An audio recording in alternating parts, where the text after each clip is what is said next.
Welcome to this video lecture on survival analysis. I'm going to cover just a couple things in this video just to give you some terminology related to survival analysis, which itself is a very large topic that really can be covered in one full semester if you take a course in it. But I'm just going to give you a definition, talk about what survival analysis is, and some of the things that are key in how we think about analysis in this area. One of the key concepts I'll cover is censoring. And then I'm going to talk about just some of the tests and models that you'll find discussed in survival analysis. And in this course, we are going to learn about the construction of life tables. So I'll just briefly introduce what those are, including the Kaplan Meier curve and how that is used in survival analysis. But I'm also going to mention a couple other tests, including log-reg tests. And then finally round it out with some application to health and public health in particular. So let's start with the definition. So first, starting with survival. What is survival?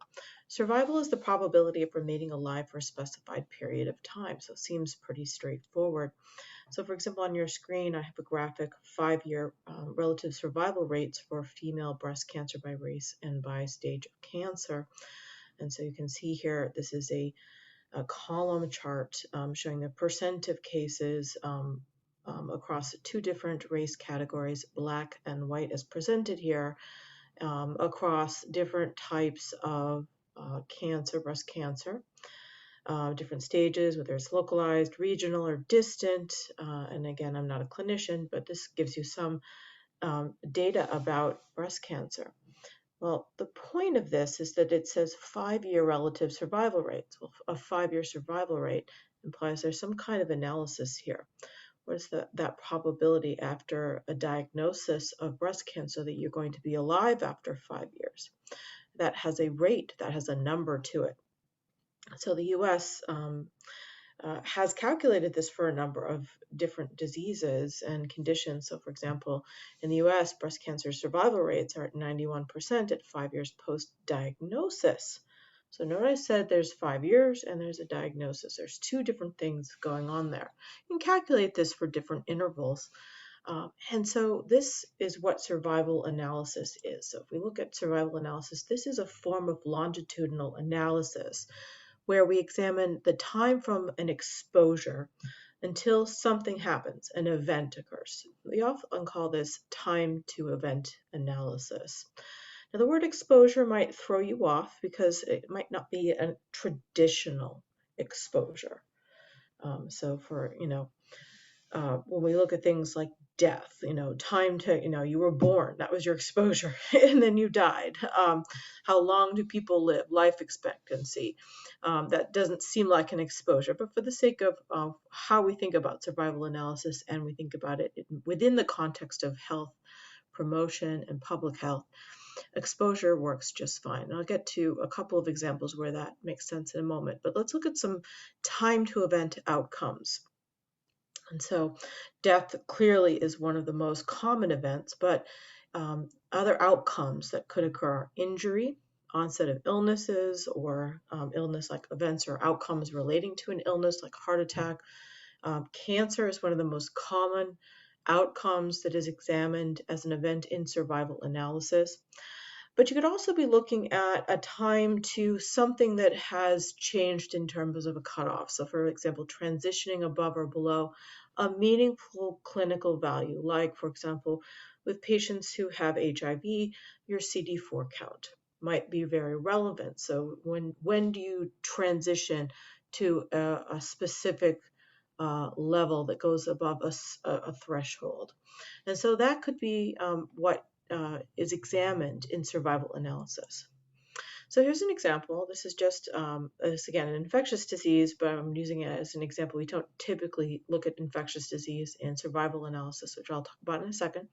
But just for the sake of argument, we're going to look at hepatitis.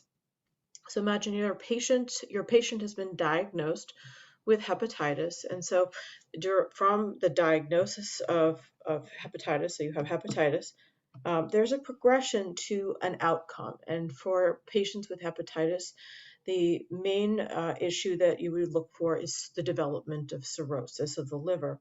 So how long does it take from being diagnosed with hepatitis to actually developing the more end-stage condition of cirrhosis? So looking at that, you can put an actual time on how long that took. But again, that the time to event, this is the classical look at what survival analysis looks like. But it can also look like this. And when we look at cancer in particular, you're not only looking at diagnosis to when that patient either dies or becomes cancer-free, but you might also be looking at from when a patient becomes cancer-free and is in remission, and is in that relapse-free survival time zone up to the point of reoccurrence or recurrence. So that's also known as disease-free survival time. So you might actually be looking at two different types of events within sequence. So both of these kinds of examples are relevant and express how survival data is different than, for example, looking at incubation period of COVID-19. So for example, or flu. So if you would want to develop survival analysis for infectious disease, we don't really do it that way because we are looking at data that takes an awfully long time to accumulate to an outcome. So for example, once you are diagnosed with hepatitis, it takes an awfully long time to get to the outcome of cirrhosis. And typically with cancer too, diagnosis to becoming cancer-free after treatment, or the time that it takes to get to relapse from completing treatment, those are generally long time periods. So some unique things about survival analysis are that it involves an event that usually takes a while for it to happen. So this is why you don't see typically looking at infectious diseases like flu, like COVID.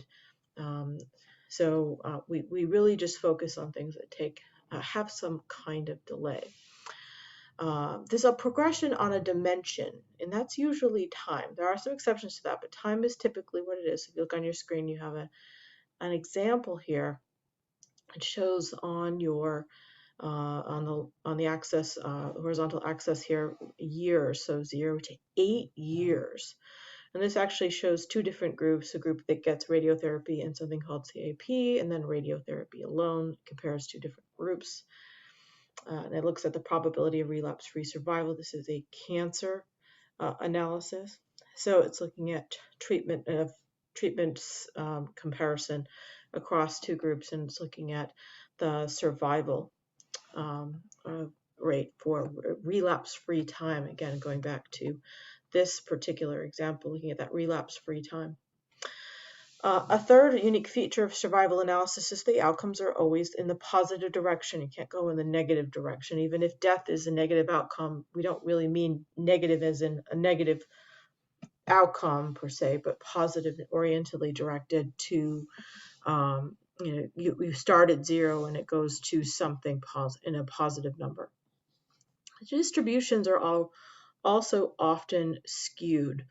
And so they can look a little bit more odd than other types of data you might look at. So the behavior of that data, again, going back to descriptive statistics, it's important to look at your data a little bit differently because survival data follows a different kind of pattern. The length of progression varies across study participants. And we'll look at this in a second when we think about the concept of censoring. But the time that, for example, if you enroll in a randomized controlled trial or a cohort study, which are the two types of studies from which we look at survival data, those are the two types, you would notice that all study participants differ. They enter the study at different times. They may exit or may never exit. They might actually be lost to follow-up and therefore exit because we've lost them, or they don't exit because they don't have the event doesn't occur before the end of the study. And so that progression can vary across the participants. So you have to figure that out. And the event might not happen for some study participants, as I just mentioned. So for example, you might get a diagnosis of hepatitis but not actually develop cirrhosis before your look back period. So you might, after 10 years, look to see if a person has developed cirrhosis, and that person might have died, but they didn't actually develop cirrhosis. And so, your outcome was not examining death, but looking at the development of liver cirrhosis. And so that event didn't happen. So there's some unique things you have to consider here in survival analysis. Survival data is also different from other kinds of data in that you have to prepare it to actually examine and to work with it. And so a good example of this is how we visualize survival data. So I want to just note this is some data I took from an article on how to think about analyses. This is actually ovarian cancer data that was presented in this article. And it plots individual patients. So you can see each of these lines, these horizontal lines representing the individual trajectory of a patient. So on the left side, you'll see the diagnosis for ovarian cancer, and on the right side is the death or event of that person. Okay, so but the left side graph is sort of tells you that people came in at different times. So if you were diagnosed in 1990 and lived until the year 1999, okay, but another person might have been diagnosed in 1994 and died in 1995. So how do you represent that? And so you have to present data a little bit differently. So each of those lines are stacked on top of each other, but their starting point is always 0. And instead of calendar time, we look at now that x-axis presenting time from diagnosis or years. And so that we can look at the trajectory of each individual patient of time of a diagnosis being identical, even that if that diagnosis was at different times in the calendar cycle, but we're looking at how long did it take for that person to achieve the outcome. In this case, the outcome of interest is death. And so you can kind of see it's a little bit different, and you have to kind of change your mindset about how you look at this data. Which brings me to the concept of censoring. So survival times will be unknown for some participants. This is called censoring. So in any study, if you're doing an RCT or a cohort study, you're going to have different study subjects or participants, choose your word. And each of the trajectories of that participant is going to be different. So that participant will enter a study, and you're going to be following that participant for an event. And that could be, let's just say the event here could be death. So we'll just keep it straightforward. So if you're looking, a person comes in, they've been diagnosed with lung cancer, and you're looking time to death. Before you actually get to the end of your study, a couple things could happen. So before the event or death is achieved or happens or documented, that patient could or participant could drop out of the study. You could lose contact with them for whatever reason. So that data would then be censored, not available. So you don't know what happened to them before the event occurs, and so you have no knowledge of whether the event occurs. Another thing that could happen is that that particular person does not develop the event. In fact, the study ends before the event can be documented. So your look back period, so for example, your randomized control trial might only be for 2 years, 3 years, 4 years. But for some people, it takes 5 to 6 to 7 years for that event to occur. But your tracking is shorter than that. So this is a very different kind of scenario. So this, again, is another situation where censoring is involved. This is a unique thing about survival data in that you're not going to know everything about every participant. So it's going to be, you have to figure out, what am I going to do with that data? And in survival analysis, we have statistical techniques to manage how you're going to deal with these events. Again, these are examples of the types of censoring. There are 3 different types: left, right, and interval censoring, which I will not fully describe here. But just be aware that it just changes how you're going to handle this kind of data. So when we look at survival data, we can use a lot of different strategies to visualize this data. And the most common way to do that is to plot survival rate against time.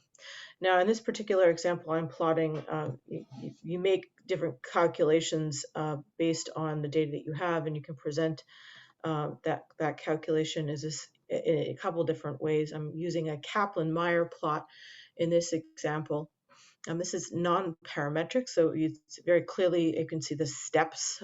Kaplan Meier has a very specific visual look to it. This particular Kaplan Meier curve shows survival rates for early and advanced epithelial ovarian cancer so you can see different stages. And you're looking at time is always on the bottom. Again, always on the bottom, and then your y-axis shows the survival rate. So however you decide to show this, you could show life expectancy and use more of an actuarial approach to visualizing your data, but this is typically how survival data is plotted. There's a time and a survival visual. And so here this manifests as the Kaplan Meier approach, which I will get to in a second. But you have to change how you are going to look at this data, and you're really looking at, okay, well, at time 0, everybody is still here. Everyone in this case is still alive. But by 12 months or a year, I only have X percent of people left. And then by 24, I have X percent of people left. So it looks like about 35% here for the stage 3 and 4 ovarian cancer. So on and so forth. So you can see, you can read these curves, which aren't really, they don't feel like curves because they don't look like that smooth curve we're expecting, because they look like you're jumping down steps, which you are. But you can clearly calculate at different points in time using this curve what the survival rate is cumulatively. That's important, cumulatively, for that particular population being studied. So, how do we describe survival data? Well, there are two types of probabilities that are commonly calculated for survival analysis. I'm not going to, in this presentation, show you how to calculate both of these functions, but you should be familiar with both of them. And they are used to do different things. So the first one is the survival function, or ST. Probability, this is the probability that an individual survives from the time origin. So remember the example of diagnosis of cancer, breast cancer, in the first slide I showed you. So the time, from the time of being diagnosed to some point in the future, a specified future time of t. Okay, so this is the probability of not having the event happen in the first place. And so what's the probability of survival for that person in a year, in 5 years, in 10 years? So this is often when we think about cancer survival rates. This is the function, this is the probability that is calculated. But you might also want to understand that what's the true risk or something, the hazard of an event occurring to a person at any given time. And the hazard function is calculated for that reason. So probability that an individual who is under observation at a specific time has an event at that time. So, after at 12 months or 24 months, what's the likelihood or at 12 months after being trained to drive as a teenager, are they likely to get in a car crash? These are things that you might want to use the hazard function for. Now, these probabilities are related, but the difference is that one of them focuses on not having the event and the other focuses on the event actually occurring. And so because they are related, they're often talked about in the same way, but it's important to distinguish both of them. So keep these two in mind as we work through this course and we learn how to calculate both of these. This is important to distinguish, but understand that they are related and that they are both probabilities. So with that in mind, there are some tests and models you should be familiar with in survival analysis. I'm going to mention a couple of them specifically and then just list some more sophisticated methods in survival analysis that could be useful to you in the future. But the ones you should be familiar with are, and probably are familiar with, you just haven't really put name to them, are life tables. Life tables answers the question, what is the pattern of survivorship in a population considering the probability of death at each age? And if you've ever seen one of these life tables, it seems like a bunch of ages in a giant list of rows, and on the top is a whole bunch of math. And you're like, wow, that's a ton of math. But when you plot all of it out, it looks like what you see on your screen here. And these are the actual United States survival functions for the Social Security Administration population. So they maintain actuarial tables. These are based on period tables that are maintained by SSA, the Social Security Administration, and they predict all the way up to the year 2100 what the percent of people will still be alive at each age category. Now, for the data that is in the table, this manifests. So for every single age, so for example, at age 20 in the year 1900, they already have data for what that actually looks like. So the percent at age 20 that would have survived to age 20 is about 76, 75%. Okay. And that reflects the fact that this was the turn of the century, 1900, and that people were more likely to die of infectious disease and did not have the same kind of access to medical knowledge as we do now. You can also see that infant mortality and death of children was much, much higher in the 1900s than it was and is now. Currently in the second line there is 1950. So you can see that the survival function as plotted here in this graph tells us a lot about the shift in life expectancy, as well as the survival across different birth cohorts. So for people born in 1900, the expectation of living to 100 is vastly different than it will be for people who are going to be living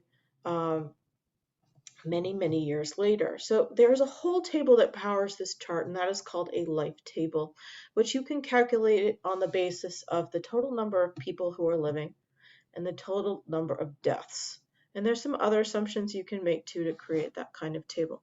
This is an actuarial approach to understanding life expectancy. You can also calculate disability adjusted life expectancy as well. But you can also use other visualization strategies and create other kinds of life tables, one of which is the Kaplan Meier survival model. This calculates an estimate of survival probability at each point in time, which produces that kind of famous stepped model that we were seeing earlier. A few assumptions and things to consider about Kaplan Meier. Only one death occurs in each interval, so you can see that very clearly with the stepping. Death occurs at the beginning of the interval. And there's an assumption of the Kaplan Meier method that the probability of the censored observation is actually independent of the actual survival time. So you can see some of this clearly play out in this graph here.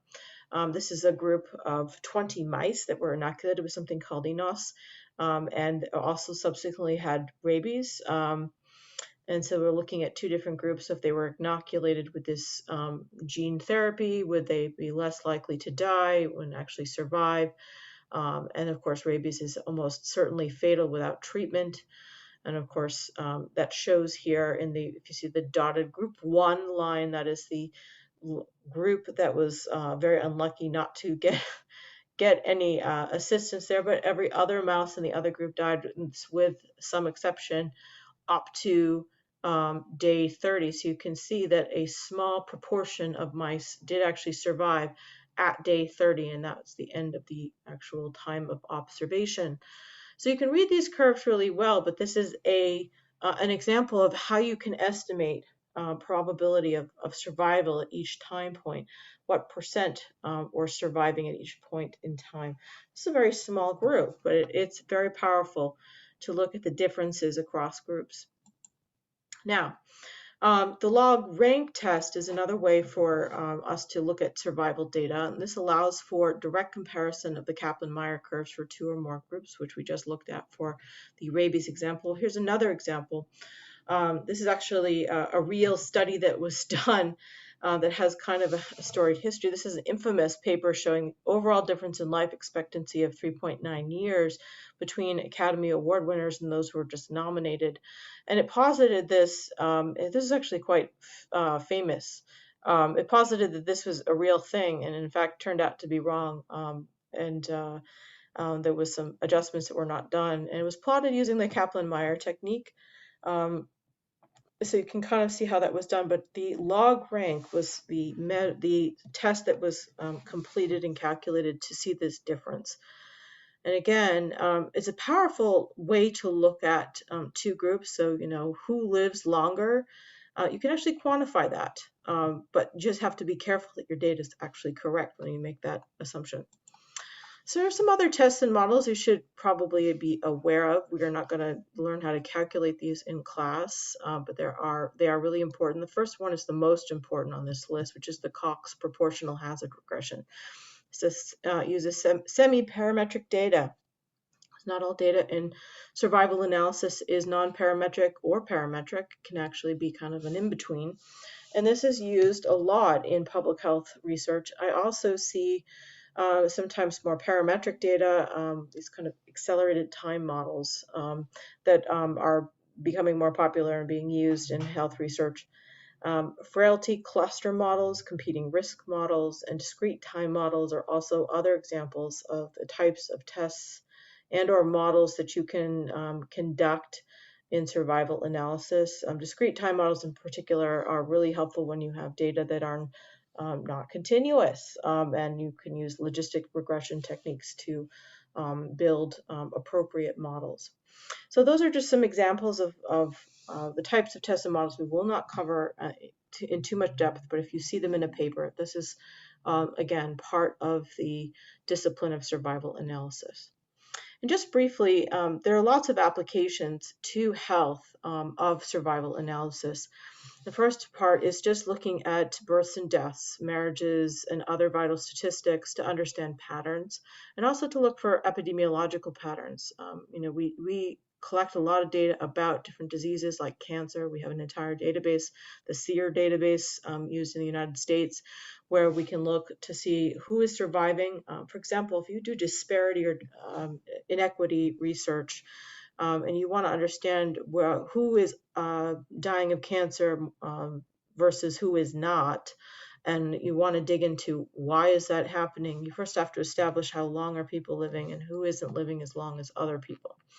And this can be particularly useful when you're looking at extraordinary historical injustice. And so this is where a lot of work is going on in survival analysis now in public health in terms of health equity. You can also look at time to device failure. So if you are in healthcare and you are looking, for example, at new devices like pacemakers or other medical like pump devices for diabetes, you can see how long does it take before we have to replace this thing so that people can be assured of safety. So patient safety is a really big area where survival analysis is very important and is life-saving and life-affirming.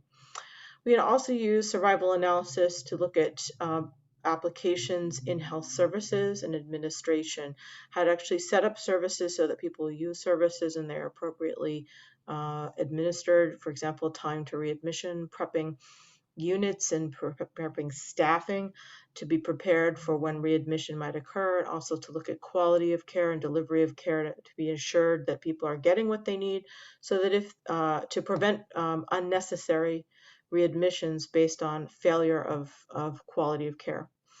And finally, predictors of treatment completion and the failure of treatment, understanding when treatment is given and it's completed, how can we make sure that people actually complete their treatment? Are they compliant with treatment?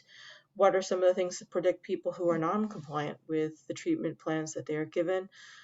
Is it something about the treatment plans? Are there things about social determinants of health that shift this? And so survival analysis can be useful for us understanding some of those factors that lead to either completion or failure of those plans. So those are just some applications within the health space and health promotion and public health.